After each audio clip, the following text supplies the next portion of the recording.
12th September, Tuesday. Communion with the Father. He went out to the mountain to pray. Today's Gospel depicts the choosing of 12 apostles. It is important to note that Jesus spends the whole night in prayer before choosing the apostles.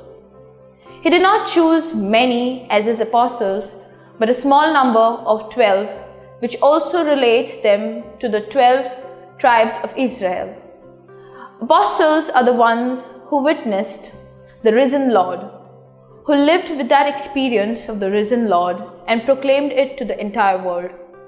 They played a major role in spreading the church. In their lives, we see the real reflection of Jesus' life. Their union with the Lord helped them to do wonders in the world. The Gospel reading, by mentioning the prayer of Jesus before choosing the apostles, reminds us that God the Father had planned everything, and Jesus was the one who executed it accordingly.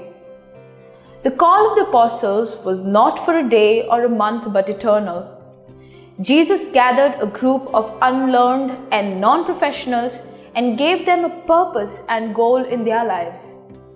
He trained and sent them out to the world.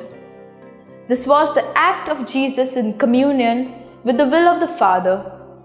Surely, Jesus' life consists of doing the will of the Father, and indeed, all the actions he did go along with his Father's will.